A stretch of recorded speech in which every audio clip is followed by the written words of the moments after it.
Capítulo 8. Controle do apetite. O primeiro pecado foi a falta de domínio próprio. Adão e Eva no Éden eram nobres em estatura e perfeitos em simetria e beleza. Estavam sem pecado e em perfeita saúde. Que contraste com a raça humana agora! A beleza perdeu-se.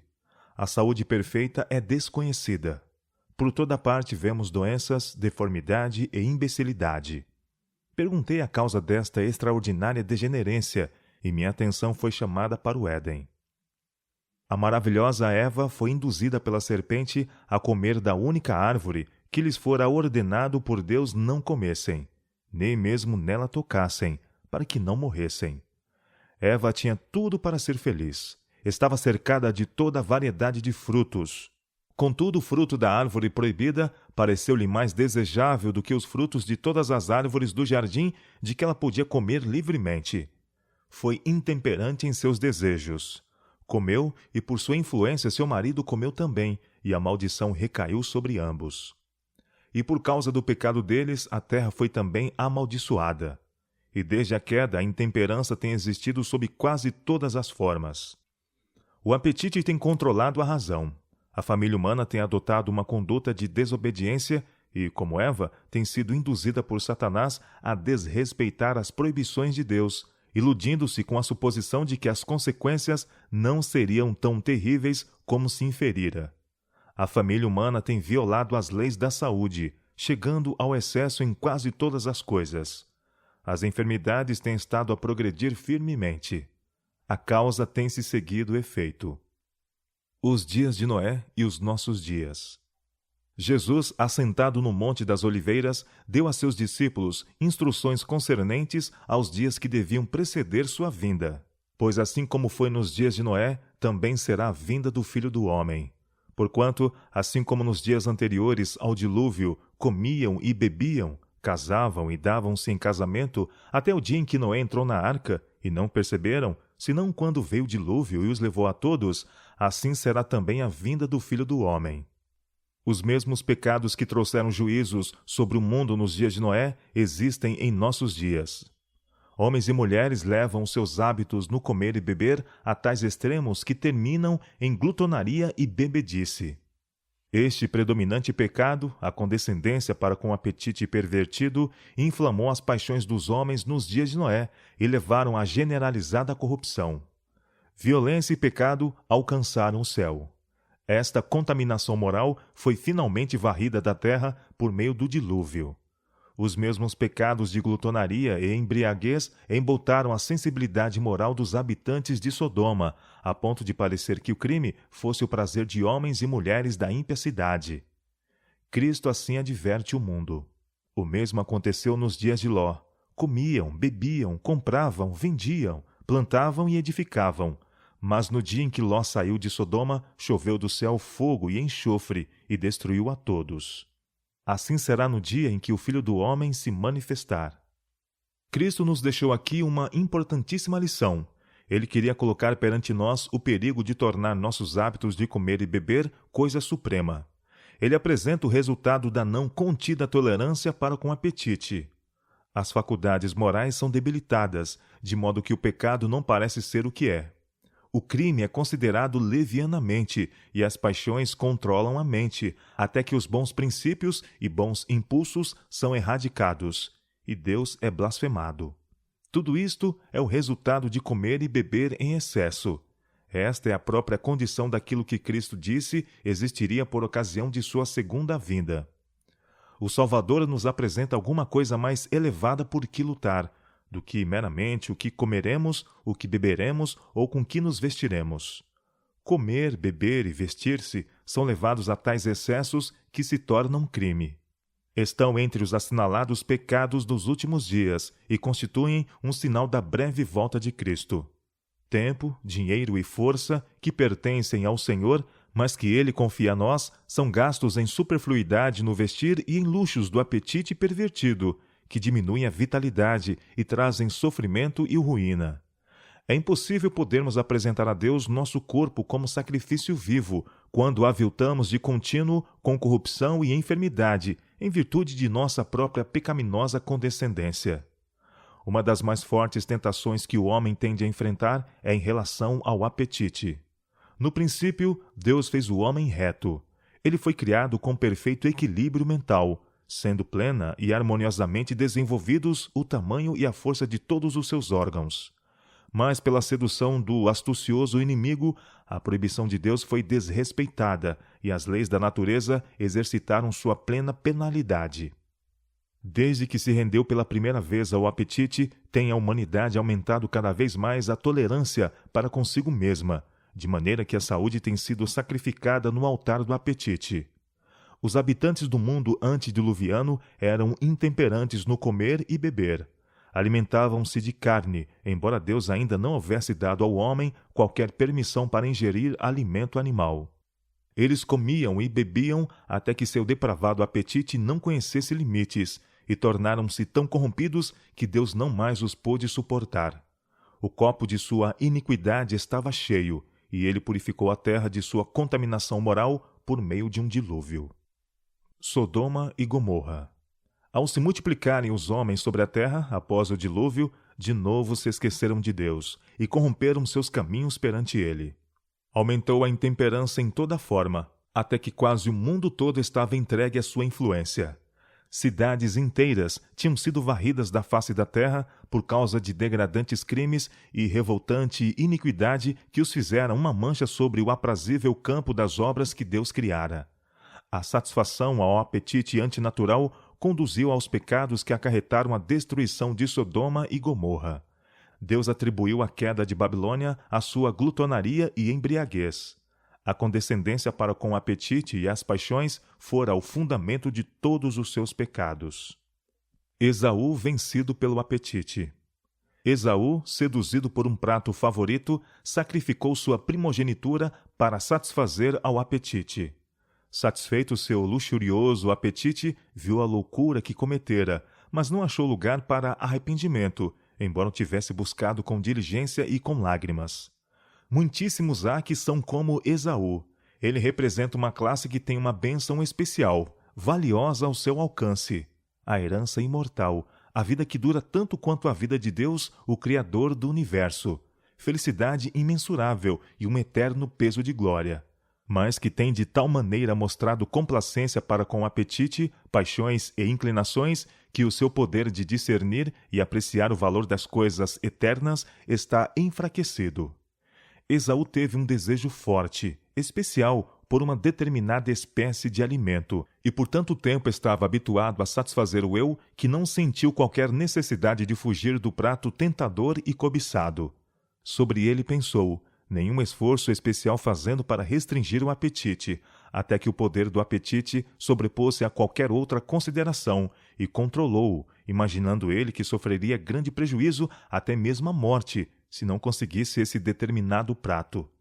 Quanto mais nele pensava, mais seu desejo era fortalecido, até que sua primogenitura, que era coisa sagrada, perdeu para ele seu valor e santidade. O desejo de Israel por carne. Quando Deus de Israel tirou seu povo do Egito, privou-os de alimento cárneo, em grande medida, mas deu-lhes pão do céu e água da dura rocha. Com isto, não ficaram eles satisfeitos. Abominaram o alimento que lhes fora dado e desejaram voltar para o Egito, onde podiam sentar-se junto às panelas de carne. Preferiam suportar a escravidão e até mesmo a morte a serem privados da carne. Deus lhes satisfez o desejo, dando-lhes carne e deixando-os comerem-na até que sua glutonaria gerou uma praga, em consequência da qual muitos morreram. Todos estes são exemplos. Exemplo após exemplo poderia ser citado para mostrar os efeitos do condescender com apetite.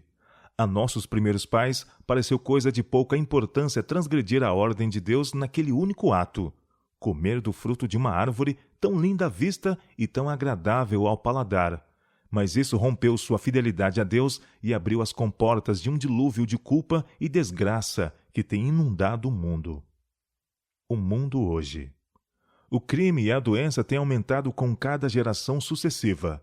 A intemperança no comer e beber e a condescendência com as paixões baixas têm entorpecido as faculdades mais nobres do homem. A razão, em vez de ser dominadora, tornou-se escrava do apetite, numa extensão alarmante. Tem-se condescendido com um crescente desejo de alimento muito substancioso, até que se tornou moda abarrotar o estômago com todas as iguarias possíveis. Especialmente em festa de prazer, condescende-se com apetite e com pouca restrição apenas. Servem-se ricos almoços e jantares tardios, consistentes de alimentos muito temperados, com molhos condimentados, bolos, torta, gelado, chá, café e etc. Não admira que, com semelhante regime, o povo tenha rosto pálido e sofra indizíveis torturas com dispepsia. O presente estado corrupto do mundo foi-me apresentado. Terrível era a visão. Tenho-me admirado de que os habitantes da terra não fossem destruídos como o povo de Sodoma e Gomorra. Tenho visto razão suficiente para o presente estado de degeneração e mortalidade no mundo. A paixão cega controla a razão e muitos sacrificam à concupiscência toda a consideração elevada. O primeiro grande mal foi a intemperança no comer e beber. Homens e mulheres têm se tornado escravos do apetite. São intemperantes no trabalho. Grande quantidade de trabalho árduo é efetuado para obter para suas mesas alimento que causa grande dano ao organismo já sobrecarregado. Mulheres passam grande parte do seu tempo inclinadas sobre um fogão aquecido, preparando alimento, altamente adubado com condimentos que satisfaçam seu paladar. Em consequência, são negligenciados filhos e não recebem instrução moral e religiosa. A mãe sobrecarregada de trabalho negligencia o cultivo de um temperamento brando, que é a luz do sol da habitação. Considerações de valor eterno tornam-se secundárias. Todo o tempo tem de ser empregado no preparo dessas coisas, para a satisfação do apetite, coisas que arruinam a saúde, azedam o temperamento e embotam as faculdades de raciocínio. Por toda parte deparamos com a intemperança. Vemo-la nos carros, nos vapores e onde quer que vamos. E devemos perguntar a nós mesmos que estamos fazendo para salvar almas das garras do tentador. Satanás está constantemente alerta para submeter a raça humana inteiramente ao seu controle. Seu mais forte poder sobre o homem exerce-se através do apetite, e este procura ele estimular de todos os modos possíveis. Todos os estimulantes artificiais são nocivos e cultivam o desejo de beber. Como poderemos esclarecer o povo e evitar os terríveis males que resultam do uso dessas coisas? Temos feito tudo o que podíamos nesta questão? Adorando junto ao altar do apetite pervertido. Deus concedeu a este povo grande luz. Todavia, não nos achamos além do alcance da tentação. Quem dentre nós está buscando o auxílio dos deuses de Ecrom? Considerai este quadro, não pintado pela imaginação. Em quantos, mesmo entre os adventistas do sétimo dia, pode-se ver seus característicos principais? Um inválido, aparentemente muito consciencioso, todavia supersticioso e presumido, confessa francamente seu desprezo pelas leis da saúde e da vida que a misericórdia divina nos levou a aceitar como um povo. Sua comida precisa ser preparada de maneira a satisfazer seus mórbidos, ardentes desejos. De preferência, assentar-se a uma mesa em que se ofereça comida saudável favorecerá os restaurantes, porque aí pode satisfazer sem restrições o apetite. Fluente advogado da temperança, desconsidera-lhe os princípios fundamentais. Quer alívio, mas recusa-se a obtê-lo à custa de abnegação. Esse homem está adorando no altar do apetite pervertido. É um idólatra. As faculdades que, santificadas e enobrecidas, poderiam ser empregadas para a honra de Deus, são enfraquecidas e tornadas de pouco préstimo. Um temperamento irritável, cérebro confuso e nervos desenfreados, eis alguns dos resultados de sua desconsideração para com as leis naturais. Esse homem é ineficiente, não se pode confiar nele. A vitória de Cristo em nosso favor. No deserto da tentação, Cristo defrontou as grandes tentações principais que assaltariam os homens. Ali enfrentou sozinho o inimigo astuto e sutil, vencendo-o. A primeira grande tentação teve que ver com o apetite, a segunda com a presunção, a terceira com o amor do mundo. Satanás tem vencido seus milhares, tentando-os a condescender com apetite. Mediante a satisfação do paladar, o sistema nervoso torna-se excitado e debilita-se o poder do cérebro. tornando-se impossível pensar calma e racionalmente. Desequilibra-se a mente. Suas mais nobres e elevadas faculdades são pervertidas, servindo à concupiscência animal, e desprezam-se os interesses eternos e sagrados. Alcançando este objetivo, Satanás pode vir com suas outras duas tentações principais e encontrar pronto acesso. Suas múltiplas tentações provêm destes três grandes pontos principais. De todas as lições a serem aprendidas da primeira grande tentação de Nosso Senhor, nenhuma é mais importante do que a que diz respeito ao controle dos apetites e paixões. Em todos os séculos, as tentações mais atraentes à natureza física têm sido mais bem-sucedidas em corromper e degradar a humanidade. Satanás opera por meio da intemperança para destruir as faculdades mentais e morais concedidas por Deus ao homem como inapreciável dom. Assim se torna impossível ao homem apreciar as coisas de valor eterno. Através de condescendências sensuais, busca ele apagar na alma todo traço de semelhança com Deus.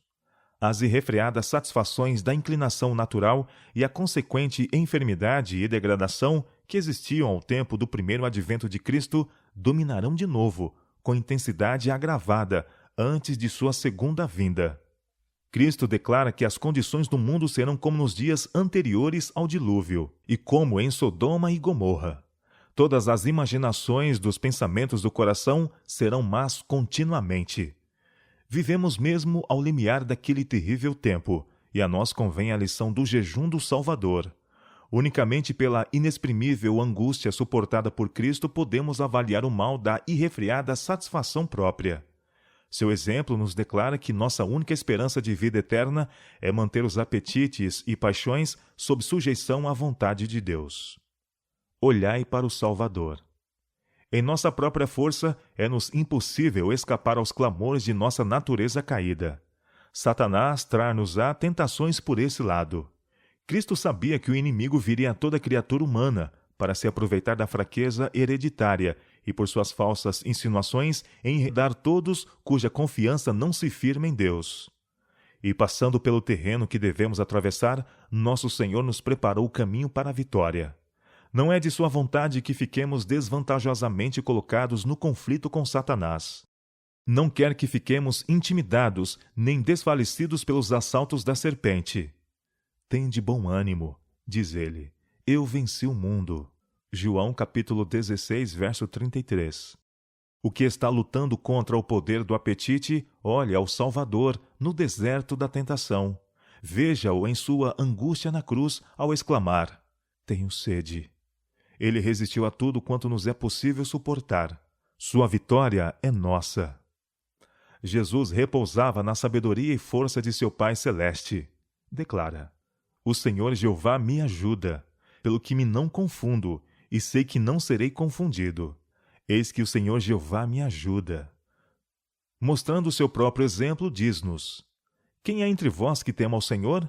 Quando andar em trevas e não tiver luz nenhuma, confie no nome do Senhor e firme-se sobre o seu Deus. Isaías capítulo 50, versos 7 a 10.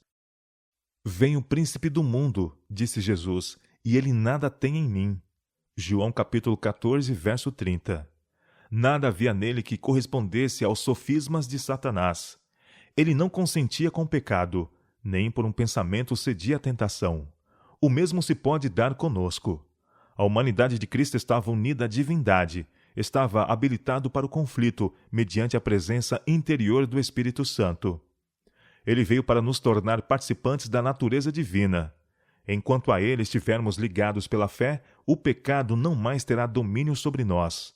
Deus nos toma a mão da fé e a leva a apoderar-se firmemente da divindade de Cristo, a fim de atingirmos a perfeição de caráter. Satanás chega-se ao homem, como se chegou a Cristo, com suas esmagadoras tentações para condescender com o apetite.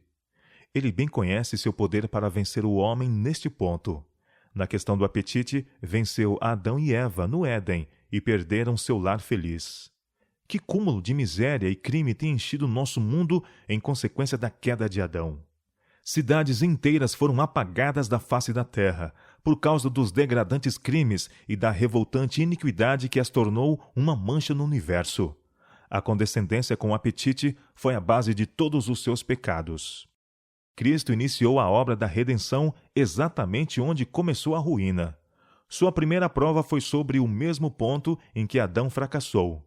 Fora mediante tentações dirigidas ao apetite que Satanás vencera grande proporção da raça humana, e seu êxito fizera-o concluir que o controle deste planeta caído estava em suas mãos. Mas em Cristo viu ele alguém capaz de resistir-lhe e abandonou o campo de batalha como inimigo vencido. Diz Jesus: Ele nada tem em mim. Sua vitória é a garantia de que também nós podemos sair vitoriosos em nossos conflitos com o inimigo. Mas não é propósito de nosso Pai Celestial salvar-nos sem um esforço de nossa parte para cooperar com Cristo. Temos de fazer nossa parte, e o poder divino, unido ao nosso esforço, trará a vitória. O exemplo de Daniel em vencer. As tentações para condescender com apetite possuem um poder que só se vence com o auxílio que Deus pode proporcionar. Temos, porém, a promessa de que, para cada tentação, haverá um meio de escape. Por que então são tantos os vencidos? É porque não põem em Deus a sua confiança. Não se prevalecem dos meios providos para a sua segurança. As desculpas apresentadas para a satisfação do apetite pervertido não são, pois, de nenhum peso perante Deus. Daniel avaliava suas capacidades humanas, mas nelas não confiava. Sua confiança estava na força que Deus prometeu a todos os que forem ter com ele em humilde dependência, contando inteiramente com seu poder. Ele propôs em seu coração não se contaminar com a porção do manjar do rei, nem com o vinho que ele bebia, pois sabia que semelhante regime não lhe fortaleceria as faculdades físicas, nem aumentaria sua capacidade mental. Não usava vinho, nem qualquer outro estimulante artificial. Não fazia coisa alguma que lhe entorpecesse a mente, e Deus lhe deu conhecimento e inteligência em todas as letras e sabedoria, e também entendimento em toda a visão e sonhos. Os pais de Daniel educaram-no, em sua infância, em hábitos de estrita temperança. Haviam-lhe ensinado que devia conformar-se com as leis da natureza em todos os seus hábitos, que seu comer e beber tinham influência direta sobre sua natureza física, mental e moral, e que ele era responsável a Deus por suas capacidades, pois considerava todas como dom de Deus e não devia, por qualquer procedimento, atrofiá-las ou mutilá-las. Em resultado deste ensino, em sua mente exaltava a lei de Deus e reverenciava-a no coração.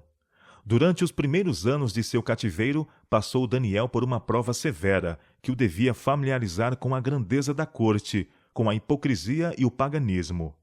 Estranha escola, com efeito para prepará-lo para uma vida de sobriedade, diligência e fidelidade. E todavia viveu incorrupto pela atmosfera do mal de que se achava circundado. A experiência de Daniel e seus jovens companheiros ilustra os benefícios que podem provir de um regime abstêmio e mostra o que Deus fará em favor dos que com ele cooperam na purificação e enobrecimento da alma. Eram eles uma honra a Deus e uma viva e brilhante luz na corte de Babilônia. Nesta história ouvimos a voz de Deus dirigindo-se a nós individualmente, ordenando-nos que reunamos todos os preciosos raios de luz sobre este assunto da temperança cristã e nos coloquemos na devida relação para com as leis da saúde. Que seria se Daniel e seus companheiros se tivessem comprometido com aqueles funcionários pagãos e tivessem cedido à pressão do momento, comendo e bebendo como era costumeiro entre os babilônios? Esse único exemplo de desvio do princípio ter-lhes-ia enfraquecido o senso da justiça e sua aversão ao mal. A condescendência com o apetite teria implicado no sacrifício do vigor físico, da clareza do intelecto e do poder espiritual. Um só passo errado provavelmente teria levado a outros, até que, cortada a sua ligação com o céu, tivessem sido arrebatados pela tentação. Nosso dever cristão. Quando reconhecemos as ordens de Deus, vemos que Ele requer que sejamos temperantes em todas as coisas. A finalidade de nossa criação é glorificarmos a Deus em nosso corpo e nosso espírito, que a Ele pertencem. Como podemos fazer isso se condescendemos com apetite para prejuízo das faculdades físicas e morais? Deus requer que apresentemos nosso corpo em sacrifício vivo. É-nos, pois, imposto o dever de preservar esse corpo na melhor condição de saúde, a fim de que possamos cumprir o que ele de nós requer. Portanto, quer comais, quer bebais, ou façais outra qualquer coisa, fazei tudo para a glória de Deus. Escreve o apóstolo Paulo: Não sabeis vós que os que correm no estádio, todos na verdade correm, mas um só leva o prêmio? Correi de tal maneira que o alcanceis, e todo aquele que luta de tudo se abstém. Eles o fazem para alcançar uma coroa corruptível. Nós, porém, uma incorruptível. Pois eu assim corro, não como a coisa incerta. Assim combato, não como batendo no ar. Antes, subjugo meu corpo e o reduzo à servidão, para que, pregando a outros, eu mesmo não venha de alguma maneira a ficar reprovado. 1 Coríntios capítulo 9, versos 24 a 27. Há neste mundo muitos que condescendem com hábitos perniciosos. O apetite é a lei que os governa, e por causa de seus hábitos errôneos, o senso moral é embotado, e o poder de discernir as coisas sagradas é em grande parte destruído. Mas é necessário que os cristãos sejam estritamente temperantes. Devem colocar alto a norma. A temperança no comer, beber e vestir é essencial. Devemos dominar o princípio, em vez do apetite ou da fantasia. Os que comem demais, ou cujo alimento é de qualidade objetável, são facilmente levados à dissipação, e há muitas concupiscências loucas e nocivas que submergem os homens na perdição e ruína. 1 Timóteo capítulo 6, verso 9. Os cooperadores de Deus devem usar cada jota de sua influência para animar a propagação dos princípios da verdadeira temperança. Significa muito ser fiel a Deus. Ele tem reivindicações sobre todos os que se empenham em seu serviço. Deseja que espírito e corpo sejam preservados na melhor condição de saúde, cada faculdade e dom sob controle divino, e tão vigorosos como os possam tornar os hábitos de estrita temperança. Estamos sob obrigação a Deus para nos consagrar sem reservas a Ele, corpo e alma, considerando todas as faculdades como dons por Ele confiados para serem empregados em seu serviço. Todas as nossas energias e capacidades devem ser constantemente fortalecidas e aperfeiçoadas durante este período de graça. Unicamente os que apreciam estes princípios e foram educados no sentido de cuidarem de seu corpo inteligentemente e no temor de Deus devem ser escolhidos para assumirem responsabilidades nesta obra. Os que estão na verdade há muito tempo, mas não sabem distinguir entre os puros princípios de justiça e os princípios do mal, cuja compreensão com respeito à justiça, misericórdia e amor de Deus é obscura, devem ser aliviados de responsabilidades. Toda a igreja precisa de um testemunho claro, vigoroso, dando à trombeta um sonido certo. Se pudermos despertar as sensibilidades morais de nosso povo em relação ao assunto da temperança, grande vitória será alcançada. A temperança em todas as coisas desta vida deve ser ensinada e praticada. Temperança no comer, no beber, no dormir e vestir é um dos grandes princípios da vida religiosa. A verdade, introduzida no santuário da alma, dirigirá no tratamento do corpo. Coisa alguma que diga respeito à saúde do agente humano deve ser considerada com indiferença. Nosso bem-estar eterno depende do uso que fizermos nesta vida de nosso tempo, força e influência. Escravos do apetite. Há uma classe de pessoas que professam crer na verdade e que não usam fumo, rapé, chá ou café, e no entanto são culpadas de satisfazer o apetite de modo diferente. Anseiam por pratos altamente condimentados, com molhos muito fortes, e seu apetite tornou-se tão pervertido que não se satisfazem nem mesmo com carne, a menos que seja preparada de maneira muito prejudicial. O estômago torna-se febricitante, os órgãos digestivos são sobrecarregados, e ainda o estômago tem de trabalhar arduamente para desincumbir-se da carga que lhe é imposta. Depois de efetuar sua tarefa, o estômago fica exausto, o que causa desfalecimento. Aqui é onde muitos se enganam, pensam que é falta de alimento que produz tal sensação, e sem darem ao estômago tempo para descansar, tomam mais alimento, o que no momento afasta o esmorecimento. E quanto mais se condescende com o apetite, tanto mais clamará ele por satisfação. Esse desfalecimento é, em geral, o resultado de comer carne e comê-la frequentemente e em excesso. Por ser moda e estar em harmonia com o apetite mórbido, são amontoados no estômago bolos substanciosos, tortas e pudins e tudo o que é prejudicial. A mesa tem de estar repleta de variedade de pratos ou não se satisfaz o apetite pervertido. De manhã, esses escravos do apetite muitas vezes têm hálito impuro e língua saburrosa. Não gozam saúde e ficam a pensar por que seria que sofrem dores de cabeça e vários males. Muitos comem 3 vezes por dia e ainda antes de deitar-se. Dentro de pouco tempo, os órgãos digestivos ficam gastos, porque não tiveram tempo para descansar. Esses tornam-se miseráveis dispépticos e indagam o que assim os teria tornado. A causa trouxe o resultado seguro.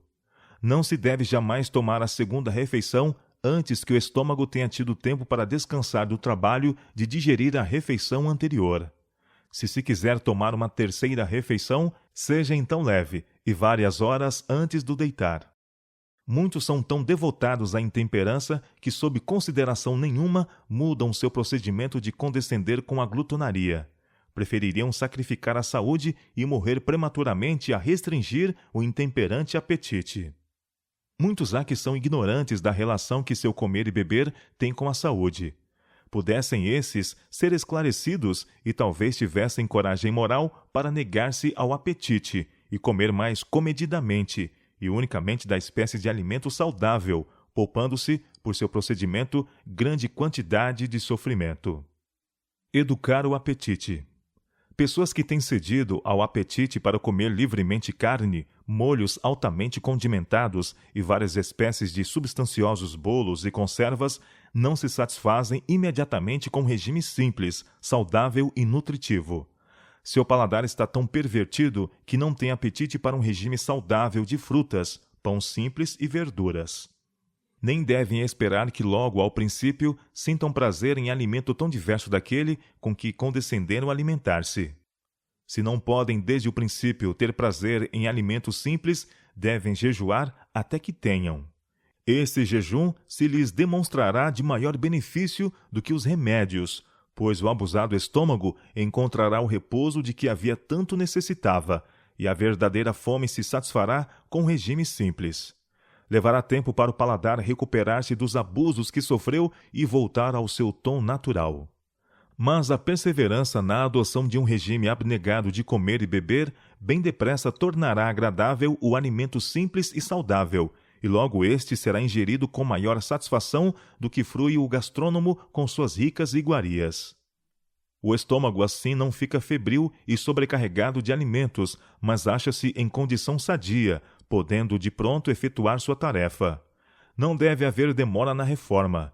Devem fazer-se esforços para preservar cuidadosamente a força que resta das forças vitais, evitando qualquer carga excessiva. O estômago talvez nunca mais recupere saúde plena, mas o procedimento acertado na questão do regime poupará novas debilidades e muitos ficarão mais ou menos recuperados, a menos que tenham ido muito longe no suicídio glutão. Os que se permitem tornar-se escravos de um apetite glutão muitas vezes vão mais longe ainda, degradando-se mediante a condescendência com suas paixões corruptas, que se tornaram excitadas pela intemperança no comer e beber. Dão rédea solta às suas paixões degradantes, até que a saúde e o intelecto venham a sofrer grandemente. As faculdades de raciocínio são em grande medida destruídas pelos maus hábitos. Efeitos da condescendência física, mental e moral. Muitos estudantes são deploravelmente ignorantes quanto ao fato de que o regime exerce poderosa influência sobre a saúde. Alguns há que jamais fizeram um esforço resoluto para controlar o apetite ou observar regras apropriadas em relação ao regime alimentar. Comem demasiado, mesmo em suas refeições, e alguns comem entre as refeições, toda vez que se apresente a tentação. Se os que professam ser cristãos desejarem resolver as questões que lhes são tão embaraçosas, isto é, a razão de terem a mente sempre tão embotada e de serem tão débeis suas aspirações religiosas, não precisarão, em muitos casos, ir para além da mesa. Aqui há causa suficiente, se outra não existir. Muitos, por sua condescendência com o apetite, separam-se de Deus.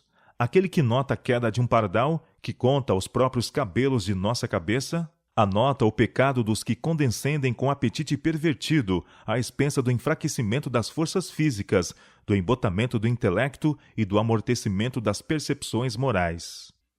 Futuro dia de remorso.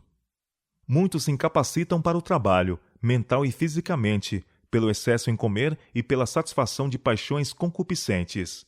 Fortalecem-se as tendências animais, enquanto a natureza moral e espiritual se debilita. Quando estivermos junto ao grande trono branco, que registro apresentará então a vida de muitos? Então verão que poderiam ter feito se não tivessem envelhecido as faculdades que Deus lhes concedera. Então reconhecerão que alturas de grandeza intelectual poderiam ter atingido se tivessem dado a Deus toda a força mental e física que lhes confiara. Em sua agonia de remorso, ansiarão poder viver de novo toda a sua vida. Deve ser restringido o apetite não natural. A providência tem guiado o povo de Deus para fora dos extravagantes hábitos do mundo, fora da condescendência com o apetite e a paixão, para se colocarem sobre a plataforma da renúncia e da temperança em todas as coisas. O povo ao qual Deus dirige será um povo peculiar. Não serão semelhantes ao mundo. Se seguirem a guia de Deus, cumprirão seus propósitos e cederão sua vontade à vontade dele. Cristo habitará em seu coração. O templo de Deus será santo. Vosso corpo, diz o apóstolo, é templo do Espírito Santo. Deus não requer que seus filhos se neguem a si mesmos para dano da força física. Requer que obedeçam à lei natural, a fim de preservarem a saúde física. O caminho da natureza é o que ele assinala, e é largo bastante para qualquer cristão.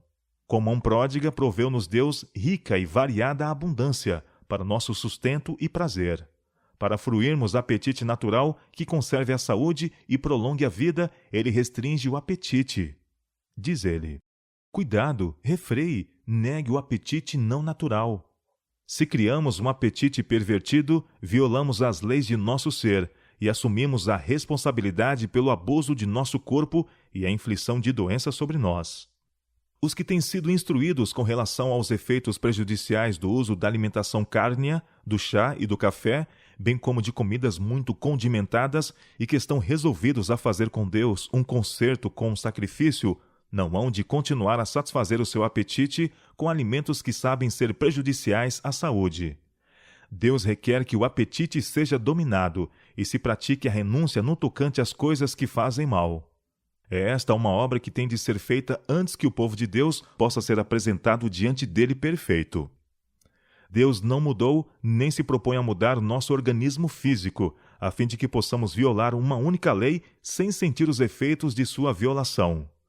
Muitos, porém, cerram deliberadamente os olhos para a luz. Condescendendo com suas inclinações e apetites, violam as leis da vida e saúde. E se obedecerem à consciência, terão de ser controlados pelo princípio, em seu comer e vestir, e não ser guiados pela inclinação, a moda e o apetite. A utilidade dos obreiros de Deus depende do controle do apetite. Apresentai ao povo a necessidade de resistir à tentação de condescender com o apetite. Aqui é onde muitos estão falhando. Explicai quão intimamente se relacionam corpo e espírito e mostrai a necessidade de conservar ambos nas melhores condições. Todos os que condescendem com o apetite, que esbanjam as energias físicas e enfraquecem o poder moral, mais cedo ou mais tarde sentirão a retribuição que segue a transgressão das leis físicas. Cristo deu a vida para adquirir a redenção ao pecador.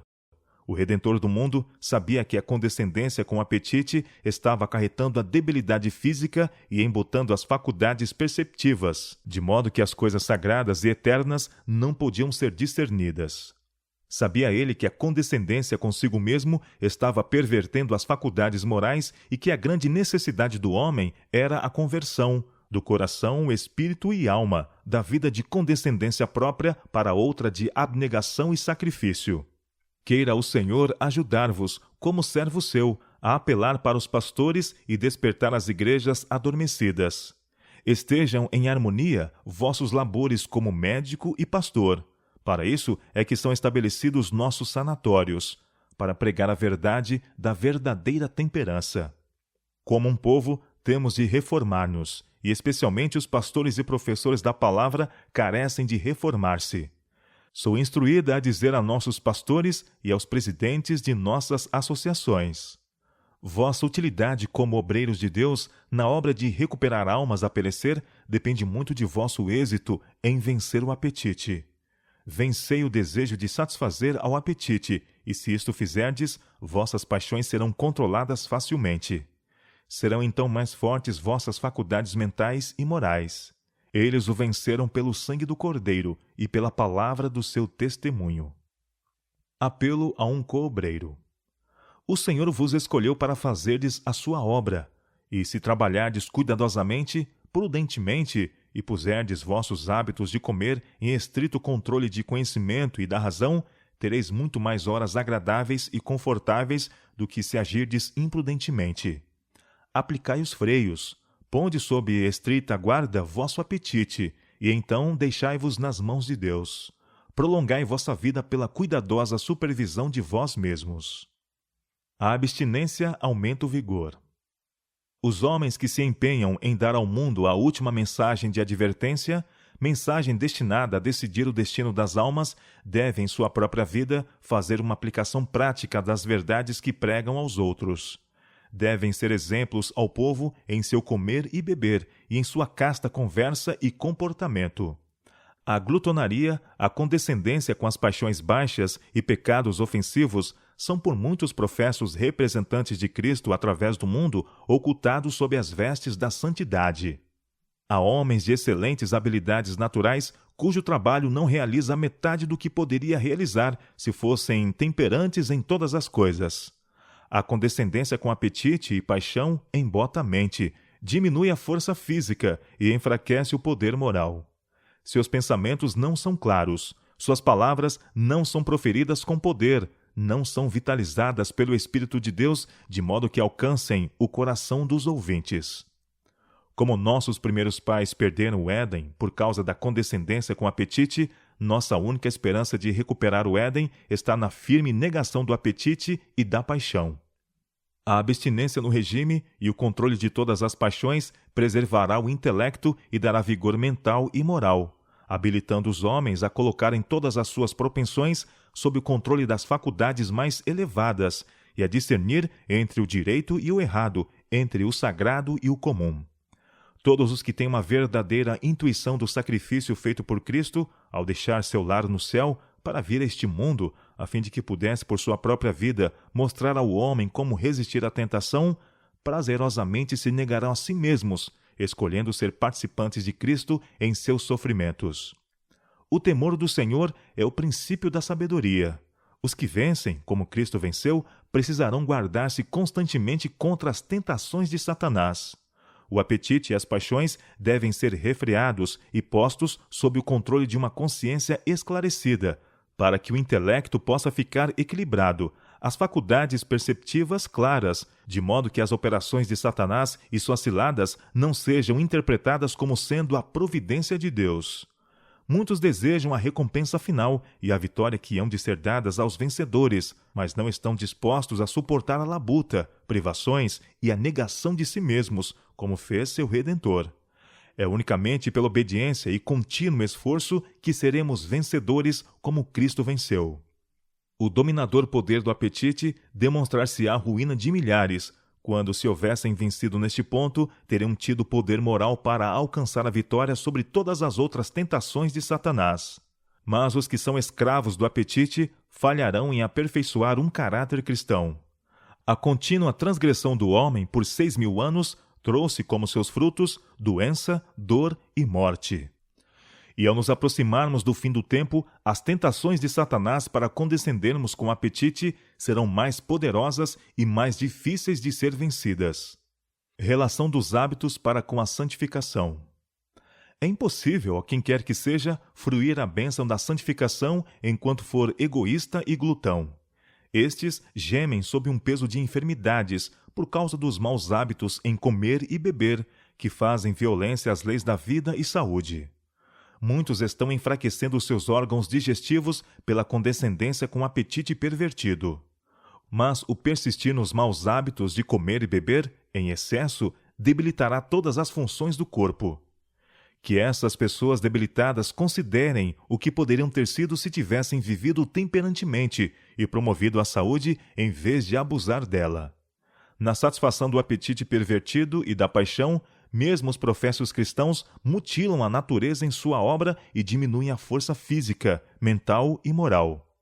Alguns que isto estão fazendo afirmam ser consagrados a Deus, mas tal afirmação não tem base. O filho honrará o pai, e o servo ao seu senhor. E se eu sou pai, onde está minha honra? E se eu sou senhor, onde está o meu temor?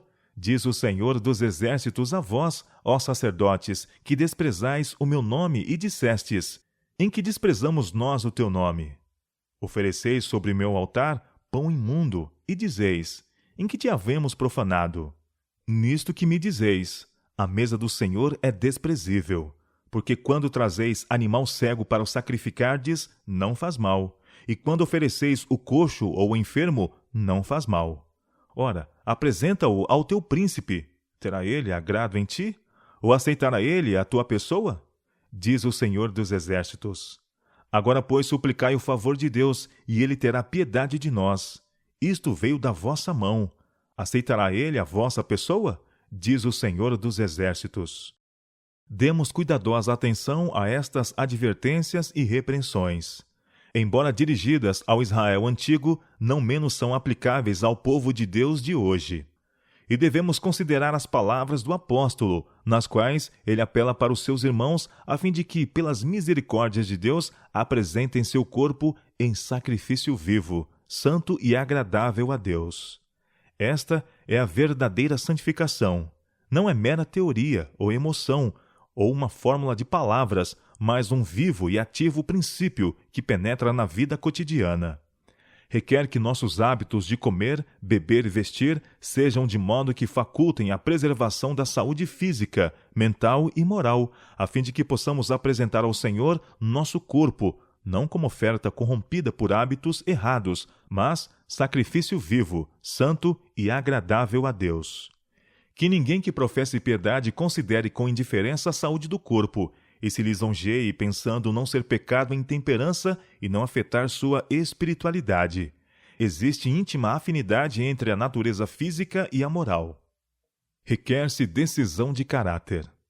Negar o apetite requer decisão de caráter. Por falta dessa decisão, multidões se arruinam.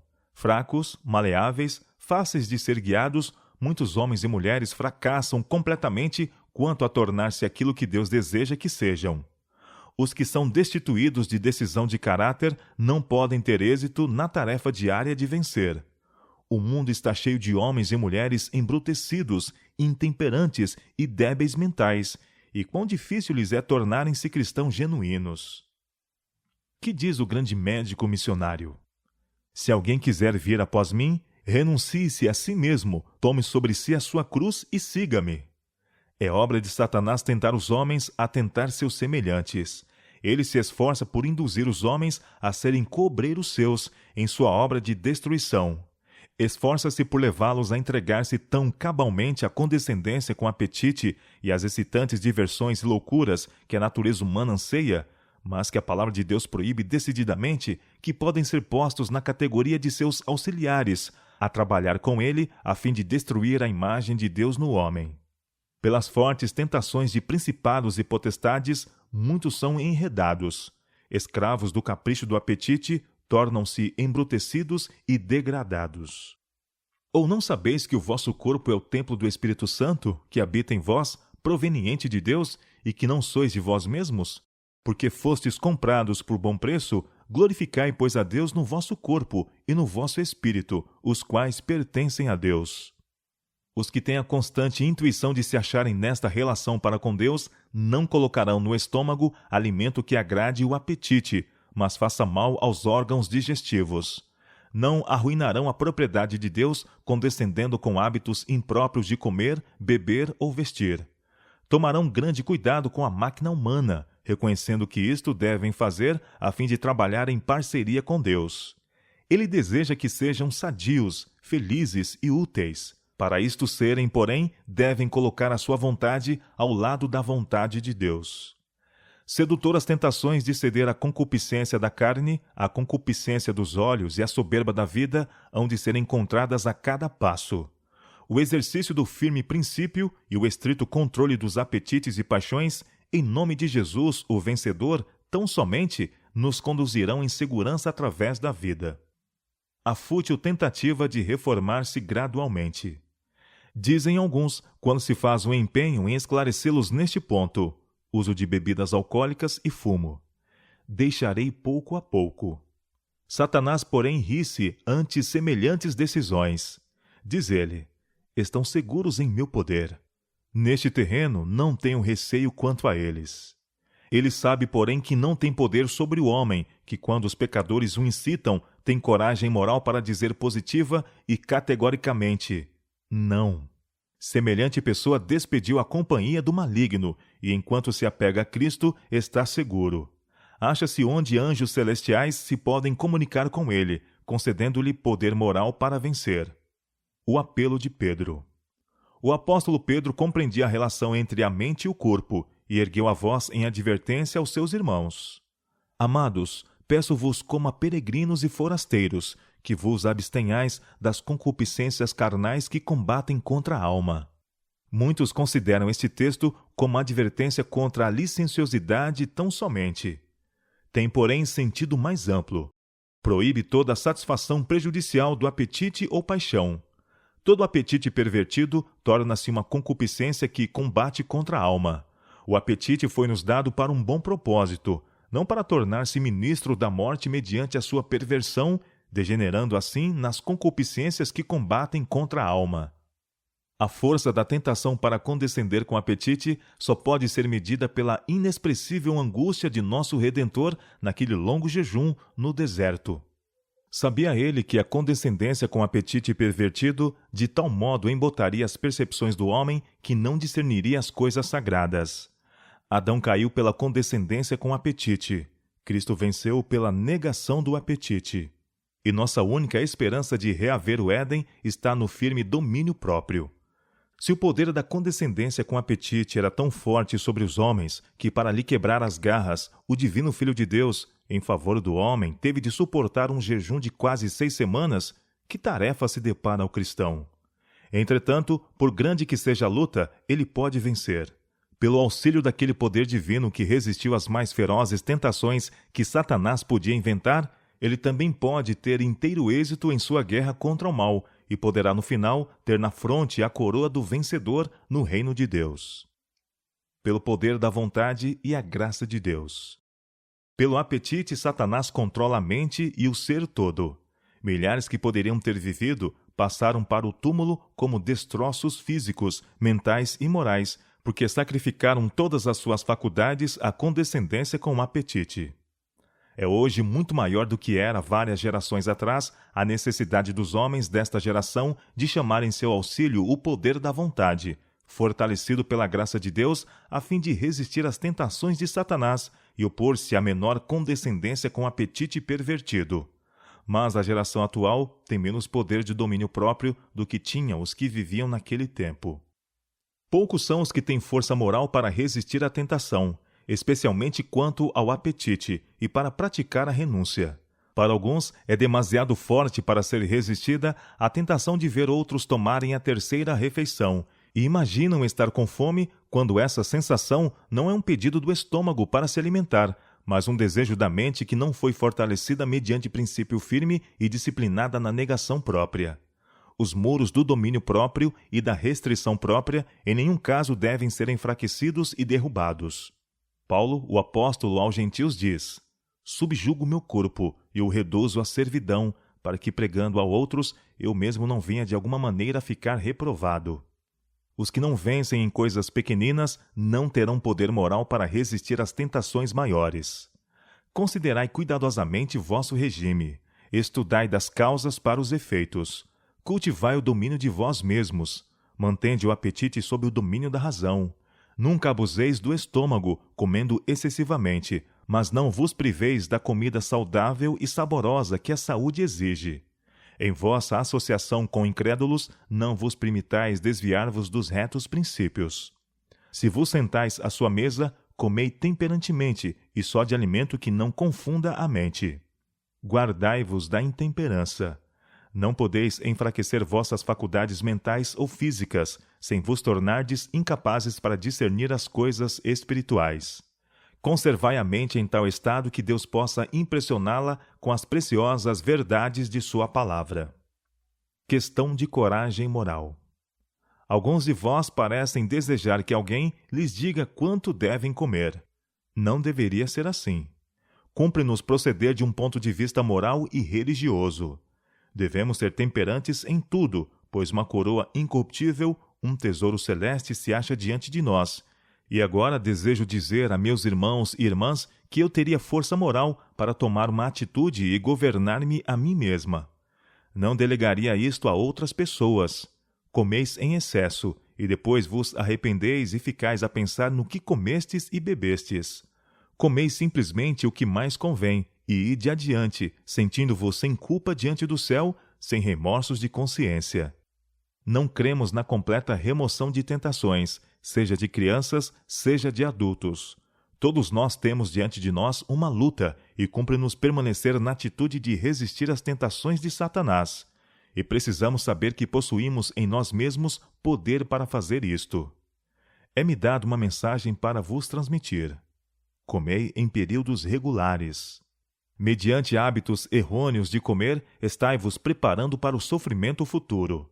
Nem sempre é seguro aceitar convites para refeições, mesmo que sejam feitos por vossos irmãos e amigos que vos desejam prodigalizar muitas espécies de pratos.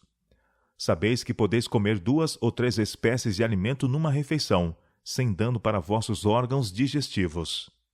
Quando sois convidados para uma refeição, evitai a muita variedade de alimento que os que fizeram um convite vos põem na frente. Isto tereis de fazer, se quiserdes ser uma sentinela fiel.